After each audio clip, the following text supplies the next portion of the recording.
নমস্কাৰ, আপুনি চাবলৈ আৰম্ভ কৰিছে Startube Assam।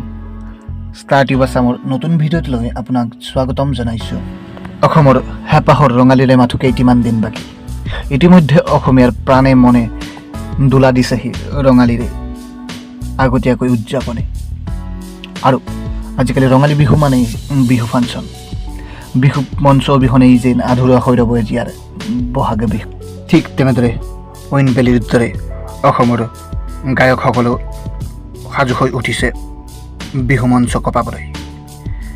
আহকচোন আজিৰ ভিডিঅ'টোত জানো আমি কোন নামী সংগীতজ্ঞইনো কোনখন বিহু মঞ্চত কিমানকৈ তেখেতসকলৰ মাননি ধাৰ্য কৰিছে। পোনপ্ৰথমে আপোনালোকক জনাই দিছোঁ, অসমৰ হাৰ্টথ্ৰব জুবিন গাৰ্গে প্ৰতিখন মঞ্চৰ বাবে ল'ব 10 লাখ টকা, দীক্ষুই ল'ব 3,80,000 পৰা 5 লাখ টকা, প্ৰিয়ংকা ভৰালীৰ মাননি হৈছে 3 পৰা 4.5 লাখ টকা, আচুৰ্য বৰপাত্ৰৰ মাননি হৈছে 5.5 লাখৰ পৰা 6 লাখ টকা, নীল আকাশে প্ৰতিখন বিহু মঞ্চৰ বাবে ল'ব 5.5 লাখ টকা, ভৃগু কাশ্যপে ল'ব 3.5 লাখৰ পৰা 4.5 লাখ টকা, মণ্টু মণিয়ে ল'ব 3.5 লাখ টকা, বিপিন চাওডাঙৰ প্ৰতিটো বিহু মঞ্চৰ মাননি হৈছে 2.5 লাখ টকা, দীপলিনা ডেকাই ল'ব 3.5 লাখ টকা, বৰ্ণালী কলিতাৰ মাননি হৈছে 2.5 লাখৰ পৰা 4 লাখ টকা পৰ্যন্ত, সুভাষণা দত্ত 2,70,000 পৰা 4 লাখ টকা, গীতালী দেৱীৰ মাননি হৈছে 2 পৰা 3 লাখ টকা, ৰূপম ভয়াৰ মাননি হৈছে 2 পৰা 2.5 লাখ টকা, শংকুৰাজ কোঁৱৰ অসমৰ অতিকৈ জনপ্ৰিয় সংগীতজ্ঞ নতুনকৈ উঠি অহা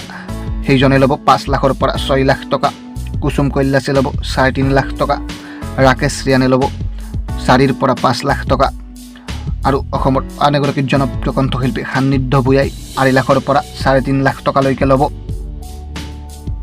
ধন্যবাদ। আজিৰ ভিডিঅ'টো ইমানতে অন্ত কৰা হৈছে আৰু আগলৈ লৈ আহিম এনেকুৱা বহুতো তথ্য। যদি ভিডিঅ'টো ভাল পাইছে তেতিয়াহ'লে এই ভিডিঅ'টো লাইক, কমেণ্ট আৰু ছাবস্ক্ৰাইব কৰি দিব। আৰু এই ভিডিঅ'টো যিহেতু বিভিন্ন সূত্ৰৰ পৰা সংৰক্ষিত, ইয়াত ভুল ভ্ৰান্তি ৰৈ যোৱাটো তেনেই স্বাভাৱিক। যিকোনো অফিচিয়েল তথ্যৰ বাবে যিকোনো অফিচিয়েল লিংকত যোগাযোগ কৰক। ধন্যবাদ।